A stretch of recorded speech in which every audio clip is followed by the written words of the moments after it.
ಆಕಾಶವಾಣಿ ನೈಪುಣ್ಯ, ಕೌಶಲ್ಯ, ಯಶೋಗಾಥೆ ಒಳಗೊಂಡ ಗೆಲುವಿನ ಗುಟ್ಟು 2.0 ಕಾರ್ಯಕ್ರಮ ಸರಣಿ. ಪ್ರಾಯೋಜಕರು ಪಿಇಎಸ್ ಸಮೂಹ ಶಿಕ್ಷಣ ಸಂಸ್ಥೆ, ಶಿವಮೊಗ್ಗ. ಇಂದಿನ ಈ ಕಾರ್ಯಕ್ರಮದಲ್ಲಿ ಶಿವಮೊಗ್ಗದ ಪಿಎಸ್ನ 9ನೇ ತರಗತಿ ವಿದ್ಯಾರ್ಥಿಗಳಾದ ಆನ್ಯ, ಚಂದನ, ಅಭಿಜ್ಞಾ ಭಟ್ ಅವರು ಮಾತನಾಡಲಿರುವ ವಿಷಯ ಜಾನ್ ಗೊಡ್ವಾರ್ಡೋ ಅವರ ಸಾಧನೆಯ ಹಾದಿ. ಎಲ್ಲರಿಗೂ ನಮಸ್ಕಾರ. ನಾನು ಅಭಿಜ್ಞಾ ಜಿ ಭಟ್. ನಾನು ಚಂದನಾ ಕೆಎಸ್. ನಾನು ಆನ್ಯ ಗೌಡ. ನಾವು ಪಿಎಸ್ ಪಬ್ಲಿಕ್ ಶಾಲೆಯ ವಿದ್ಯಾರ್ಥಿಗಳು. ಇಂದು ನಾವು ಸಾಧಕರಾದ ಜಾನ್ ಗೊಡ್ವಾರ್ಡ್ ರವರ ಬಗ್ಗೆ ತಿಳಿದುಕೊಳ್ಳಲಿದ್ದೇವೆ. ಮುದ್ದು ಮನಸ್ಸಿನ ಹೂನಗುವಿನ ಮುದ್ದು ಮಕ್ಕಳಿಗೆ ಜೀವನದಲ್ಲಿ ಗೊತ್ತು ಗುರಿಗಳು ಹಾಗೂ ಕನಸುಗಳು ಇರುತ್ತವೆ. ಆದರೆ ಆ ಕನಸುಗಳನ್ನು ಈಡೇರಿಸಿಕೊಳ್ಳಬೇಕೆ ಅಥವಾ ಓದು ಮುಂದುವರಿಸಬೇಕೆ ಎಂಬ ಆಲೋಚನೆಯೊಂದಿಗೆ ನಾವೇಕೆ ಓದಬೇಕು, ಹೇಗೆ ಓದಬೇಕು, ನಮ್ಮ ಕನಸುಗಳು ಹೇಗಿರಬೇಕು ಎಂಬುದಕ್ಕೆ ನಮ್ಮೆಲ್ಲರಿಗೂ ಸ್ಫೂರ್ತಿದಾಯಕರಾದ ಜಾನ್ ಗೊಡ್ವಾರ್ಡ್ ಬಗ್ಗೆ ತಿಳಿದುಕೊಳ್ಳಲಿದ್ದೇವೆ. ಸಾಮಾನ್ಯವಾಗಿ ನಮ್ಮ ಕನಸುಗಳು ಹೇಗಿರುತ್ತದೆ ಎಂದರೆ, ಒಂದು ಒಳ್ಳೆ ಮೊಬೈಲ್ ತಗೊಬೇಕು, ಹೊಸ ಡ್ರೆಸ್ ಬೇಕು, ಸಿನಿಮಾ ನೋಡಬೇಕು, ಸಂಜೆ ಮನೆಗೆ ಹೋಗಿ ಸೀರಿಯಲ್ ಇಲ್ಲವೇ ರೀಲ್ಸ್ ನೋಡಬೇಕು, ಚಿನ್ನದ ಸರ ತಗೋಬೇಕು, ಜೀವನದಲ್ಲಿ ಚೆನ್ನಾಗಿ ಓದಿ ನೌಕರಿ ಹಿಡಿಬೇಕು, ಇಲ್ಲವೇ ಮನೆ ಕಟ್ಟಬೇಕು, ಬಂಗ್ಲೋ ತಗೋಬೇಕು, ಇಲ್ಲವೇ ಕಾರು ತಗೋಬೇಕು. ಹೀಗೆ ನೂರಾರು ಕನಸುಗಳಲ್ಲಿ ಯಾವುದಾದರೂ ಒಂದೆರಡು ಕನಸುಗಳನ್ನು ಈಡೇರಿಸಿಕೊಳ್ಳುವಲ್ಲಿ ಜೀವನ ಅಂತ್ಯಗೊಳ್ಳುತ್ತದೆ. ಆದರೆ ಇಂದು ನಾವು ಪರಿಚಯಿಸಲಿರುವ ಬಾಲಕನ ಕನಸುಗಳು ಹೇಗಿದ್ದವು ಎಂದರೆ, ಧೈರ್ಯವೇ ಜೀವನ, ಭಯವೇ ಮರಣ ಎನ್ನುವ ಫಿಲಾಸಫಿ ಆ ಬಾಲಕನದ್ದು. ಆತ ಸಾಯುವುದರೊಳಗಾಗಿ ಮಾಡಬೇಕಾದ ಕೆಲಸಗಳನ್ನು ಹಾಗೂ ಗುರಿಗಳನ್ನು ಒಂದೊಂದಾಗಿ ಬರೆಯುತ್ತಾ ಹೋದನು. ಹೀಗೆ ಬರೆಯುತ್ತಾ ಆ ಹರೆಯದ ಬಾಲಕನು ನನಸು ಮಾಡಬೇಕೆಂದಿದ್ದ ಕನವರಿಕೆಗಳ ಆ ಪಟ್ಟಿ ಒಂದರಿಂದ ಪ್ರಾರಂಭವಾಗಿ ಮುಂದುವರಿಯುತ್ತಾ ಕೊನೆಗೆ 127ರವರೆಗೆ ಬಂದು ನಿಂತಿತು. ನಮ್ಮಲ್ಲಿ ಬಹುತೇಕರು ಅವರ ಹರೆಯದಲ್ಲಿ ಇದ್ದಾಗ ಅದನ್ನು ಮಾಡಬೇಕು, ಇದನ್ನು ಮಾಡಬೇಕು ಎಂದು ಮಾತನಾಡುತ್ತಾರೆ. ಆದರೆ ಏನನ್ನು ಮಾಡಲು ಮುಂದಾಗುವುದಿಲ್ಲ. ಹಾಗೆಯೇ ಅವರ ಹರೆಯ ಜಾರಿ ಹೋಗುತ್ತದೆ, ಆಯುಷ್ಯವೇ ಮುಗಿದು ಹೋಗಿರುತ್ತದೆ. ನನ್ನಿಂದೇನು ಮಾಡಲು ಸಾಧ್ಯ? ನನ್ನಲ್ಲಿ ಯಾವ ಪ್ರತಿಭೆಯೂ ಇಲ್ಲ, ಹಣ ಇಲ್ಲ, ಅಧಿಕಾರ ಇಲ್ಲ, ಜನಬಲವೂ ಇಲ್ಲ ಎಂದು ಹತಾಶರಾಗಿ ನಿರಾಶವಾದ ಮಾತುಗಳನ್ನಾಡುವವರನ್ನು ನಾವು ನಮ್ಮ ಸುತ್ತಮುತ್ತ ಬಹಳಷ್ಟು ಜನರನ್ನು ಕಂಡಿದ್ದೇವೆ, ಈಗಲೂ ಕಾಣುತ್ತಿದ್ದೇವೆ. ಇದೊಂದು ಕೆಟ್ಟ ಮನಸ್ಥಿತಿಯಾಗಿದೆ. ಏನನ್ನೂ ಸಾಧಿಸಲಾಗದೆ ಯಾವುದೇ ರೀತಿಯ ಹೊಣೆಗಾರಿಕೆ ಅಥವಾ ಜವಾಬ್ದಾರಿಗಳನ್ನು ಹೊತ್ತುಕೊಳ್ಳಲು ಸಿದ್ಧರಿಲ್ಲದೆ ಎಲ್ಲವೂ ಸಹಜವಾಗಿಯೇ ಹಾಗೆ ದೊರೆತು ಬಿಡಬೇಕೆನ್ನುವುದು ಒಂದು ಮಾನಸಿಕ ಸ್ಥಿತಿಯಾಗಿದೆ. ಅಲ್ಲದೆ ಇದನ್ನು ಪಲಾಯನವಾದಿತನ ಎಂದು ಕರೆದರೆ ಬಹುಶಃ ತಪ್ಪಾಗಲಿಕ್ಕಿಲ್ಲ. ಆದರೆ ವಾಸ್ತವ ಸ್ಥಿತಿಯನ್ನು ಪರಾಮರ್ಶೆ ಮಾಡುವುದಾದರೆ, ಅಥವಾ ಹಿರಿಯರು ಹೇಳುವಂತೆ, ಪ್ರತಿಭೆ ಯಾರೊಬ್ಬರ ಸೊತ್ತಲ್ಲ. ಪ್ರತಿಯೊಬ್ಬರಲ್ಲಿಯೂ ಪ್ರತಿಭೆ ಮತ್ತು ಸಾಮರ್ಥ್ಯಗಳಿವೆ. ಒಬ್ಬ ಅತ್ಯಂತ ಬುದ್ಧಿವಂತನಾಗಿ ಪ್ರಥಮ ರ್ಯಾಂಕ್ ಗಳಿಸಿದರೆ ಇನ್ನೊಬ್ಬ ಒಳ್ಳೆಯ ಹಾಡುಗಾರನಾಗಬಹುದು, ಕವಿಯಾಗಬಹುದು, ಸಾಹಿತಿಯಾಗಬಹುದು, ವಾಸ್ತುಶಿಲ್ಪಿಯಾಗಬಹುದು, ವ್ಯಾಪಾರಿಯಾಗಬಹುದು, ಕೃಷಿಕನಾಗಬಹುದು, ನಟನಾಗಬಹುದು, ನಾಟಕಕಾರನಾಗಬಹುದು, ಉದ್ಯಮಿಯಾಗಬಹುದು. ಬಹಳ ಮುಖ್ಯವಾಗಿ ಮಾನವೀಯ ಅಂತಃಕರಣವನ್ನು ಹೊಂದಿರುವ ಒಬ್ಬ ಒಳ್ಳೆಯ ಮನುಷ್ಯನಾಗಬಹುದು. ಹಾಗೆಯೇ ಸಾಧನೆಗೆ ಯಾವುದೇ ಮಿತಿ ಎಂಬುದಿಲ್ಲ. ನಿನ್ನ ವ್ಯಕ್ತಿತ್ವ ನಿರ್ಮಾಣಕ್ಕೆ ನೀನೇ ಶಿಲ್ಪಿ ಎಂಬ ಸ್ವಾಮಿ ವಿವೇಕಾನಂದನ ನುಡಿಯಂತೆ ಪ್ರತಿಯೊಬ್ಬರ ಏಳಿಗೆಗೆ ಅವರ ಪರಿಶ್ರಮದ ಪಾಲು ಅಂತಿಮವಾಗಿ ನಿರ್ಣಾಯಕವಾದುದು. ಆದ್ದರಿಂದ ಮನುಷ್ಯನಾದವನು ತನ್ನ ಬದುಕಿನಲ್ಲಿ ಎದುರಾಗುವ ಸೋಲಿನಿಂದ ಧೃತಿಗೆಡದೆ ಸೋಲುಗಳನ್ನೇ ಗೆಲುವಿನ ಸೋಪಾನಗಳನ್ನಾಗಿ ಮಾಡಿಕೊಂಡರೆ ಎಂತಹ ಮಹತ್ವದ ಸಾಧನೆಗಳನ್ನು ಮಾಡಬಹುದು, ಸಾವಿರಾರು ಜನರ ಪಾಲಿಗೆ ಆಸರೆಯಾಗಬಹುದು, ಮಾತ್ರವಲ್ಲದೆ ಸ್ಫೂರ್ತಿಯ ಸೆಲೆಯಾಗಬಹುದು ಎಂಬುದನ್ನು ಈ ಅಪೂರ್ವ ಸಾಧಕರ ಯಶೋಗಾಥೆಗಳಿಂದ ನಾವು ಅರಿಯಬಹುದಾಗಿದೆ. ನಾವು ಈಗ ಹೇಳಲು ಹೊರಟಿರುವ ಕಥೆಯೇ ಕನಸುಗಾರ ಜಾನ್ ಗೊಡ್ವಾರ್ಡ್. ಆ ಬಾಲಕ ವಯಸ್ಸಿನಲ್ಲಿ ಚಿಕ್ಕವನಾದರೂ ಅವನ ಕನಸುಗಳು ದೊಡ್ಡದಾಗಿದ್ದವು, ಅವನ ಗುರಿಗಳು ಅಸಾಮಾನ್ಯವಾಗಿದ್ದವು. ಆದರೆ ತನ್ನ ಜೀವನದಲ್ಲಿ ಈ ಕನಸುಗಳನ್ನು ನಾನು ಸಾಧಿಸಿಯೇ ತೀರುತ್ತೇನೆ ಎಂಬ ದೃಢ ನಿರ್ಧಾರ ಆ ಬಾಲಕನ ಮನಸ್ಸಿನಲ್ಲಿತ್ತು. ಆ ದೃಢ ನಿರ್ಧಾರದಿಂದಲೇ ಅವನು ಪಟ್ಟಿ ಮಾಡಿದ 127 ಕನಸುಗಳಲ್ಲಿ 109 ಕನಸುಗಳನ್ನು ಯಶಸ್ವಿಯಾಗಿ ಸಾಕಾರಗೊಳಿಸಿದನು.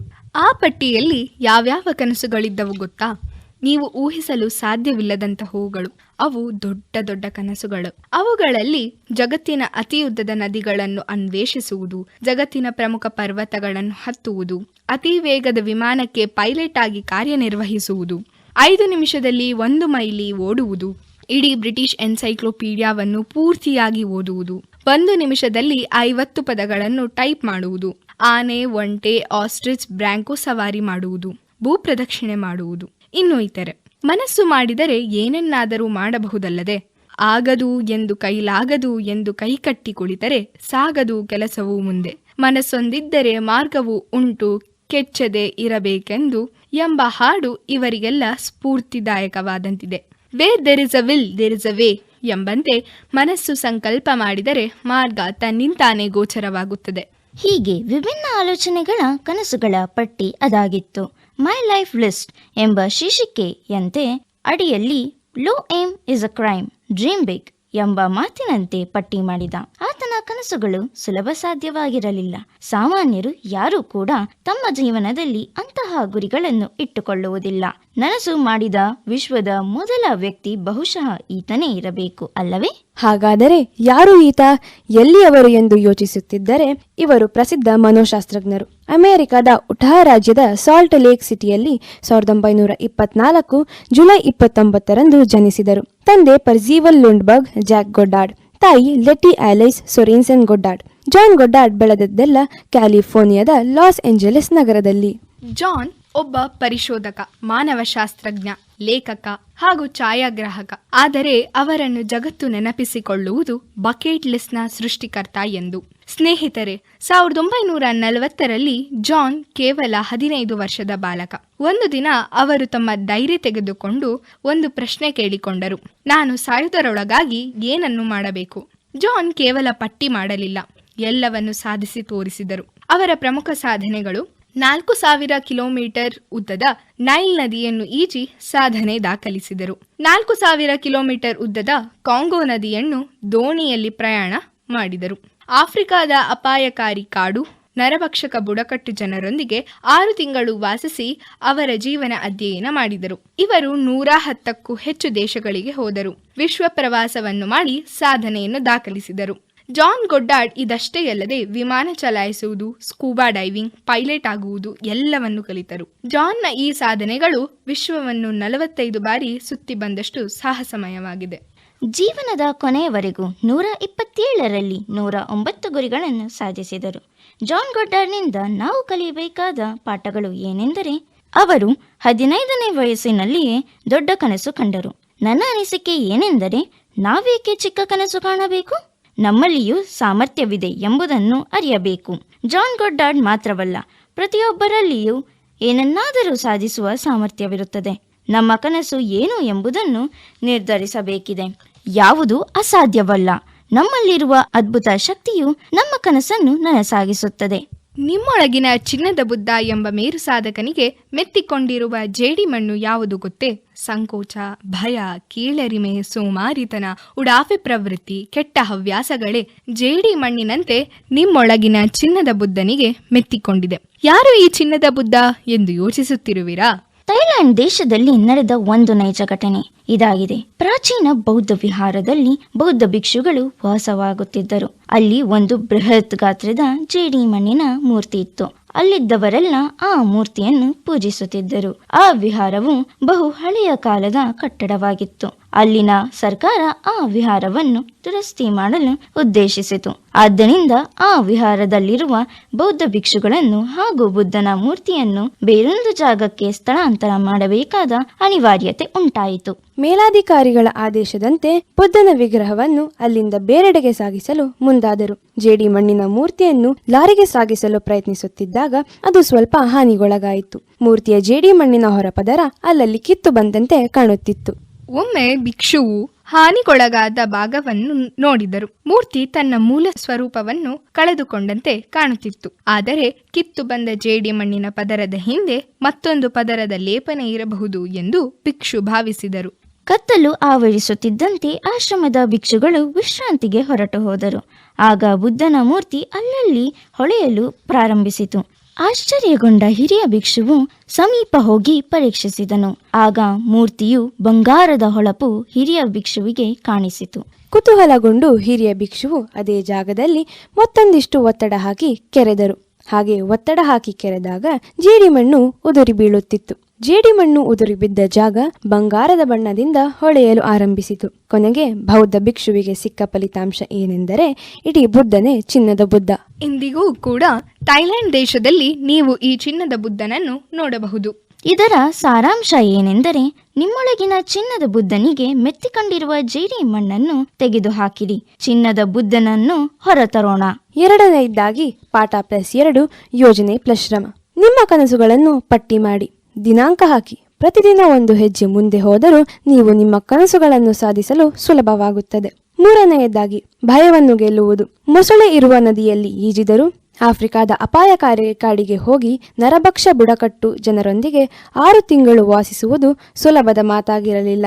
ಈ ಮಾದರಿಯಿಂದ ಭಯಪಟ್ಟರೆ ಏನೂ ಸಾಧ್ಯವಿಲ್ಲ ಎಂದು ಜಾನ್ ಗೊಡ್ಡಾರ್ಡ್ ನಮಗೆ ತೋರಿಸಿಕೊಡುತ್ತಾರೆ. ಅವರ ಪ್ರಸಿದ್ಧ ಮಾತುಗಳು: ನಿಮ್ಮ ಪ್ರತಿಭೆಯನ್ನು ಹಾಗೂ ಕನಸನ್ನು ಒಳಗೆ ಇಟ್ಟುಕೊಂಡು ಸಾಯಬೇಡಿ, ಅವುಗಳನ್ನು ಹೊರಗೆ ತನ್ನಿ. ಜಾನ್ ಗೊಡ್ಡಾರ್ಡ್ ನಮಗೆ ಒಂದು ಪಾಠ ಹೇಳಿಕೊಡುತ್ತಾರೆ. ಬದುಕು ಎಂದರೆ ಸೋಫಾದಲ್ಲಿ ಕುಳಿತು ಟಿವಿ ನೋಡುವುದಷ್ಟೇ ಅಲ್ಲ, ಬದುಕು ಎಂದರೆ ಸಾಹಸ. ಇದನ್ನೆಲ್ಲ ಕೇಳಿದಿರಲ್ಲ ಸ್ನೇಹಿತರೆ. ನಿಮ್ಮದೇ ಆದ ಕನಿಷ್ಠ 10 ಗುರಿಗಳನ್ನು ಪಟ್ಟಿ ಮಾಡಿ. ಡಾಕ್ಟರ್ ಆಗಬೇಕು, IITN ಇರಬೇಕು, ಕ್ರಿಕೆಟರ್ ಆಗಬೇಕು, ಜಗತ್ತು ಸುತ್ತಬೇಕು, ಅತ್ಯಂತ ಕಠಿಣ ಪರೀಕ್ಷೆಗಳಾದ JEE, NEET, NDA, IAS, IPS ಇತ್ಯಾದಿ ಏನೇ ಇರಲಿ ಬರೆದಿಡಿ. ಇದೆಲ್ಲವನ್ನು ನೋಡಿದಾಗ ನನ್ನ ಅನಿಸಿಕೆ ಏನೆಂದರೆ, ನಾವು ನಿದ್ರಿಸುವಾಗ ಕಾಣುವ ಕನಸು ಕನಸಲ್ಲ, ನಾವು ನಿದ್ರಿಸದಂತೆ ಕಾಣುವ ಕನಸು ನಿಜವಾದ ಕನಸು ಎಂದು ಹೇಳುತ್ತಾ ನಾವೆಲ್ಲರೂ ಜಾನ್ ಗೊಡ್ಡಾರ್ಡ್ನಂತೆ ಉತ್ತಮ ಕನಸುಗಾರರಾಗೋಣ.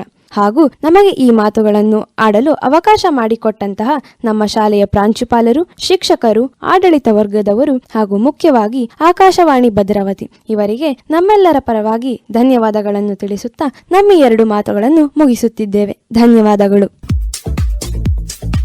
ಜಾನ್ ಗೊಡ್ವಾರ್ಡೋ ಅವರ ಸಾಧನೆಯ ಹಾದಿ ಈ ಕುರಿತು ಇದುವರೆಗೂ ಮಾಹಿತಿಯನ್ನು ನೀಡಿದವರು ಶಿವಮೊಗ್ಗದ PS/PS ನ 9ನೇ ತರಗತಿ ವಿದ್ಯಾರ್ಥಿಗಳಾದ ಆನ್ಯ, ಚಂದನ ಹಾಗೂ ಅಭಿಜ್ಞಾ ಭಟ್.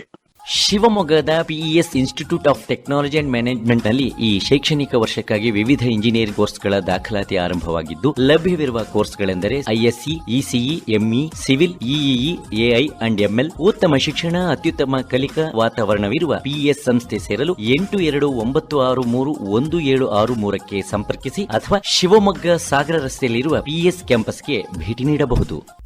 ಇದುವರೆಗೆ ನೈಪುಣ್ಯ, ಕೌಶಲ್ಯ, ಯಶೋಗಾಥೆ ಒಳಗೊಂಡ ಗೆಲುವಿನ ಗುಟ್ಟು 2.0 ಕಾರ್ಯಕ್ರಮ ಸರಣಿ ಪ್ರಸಾರವಾಯಿತು.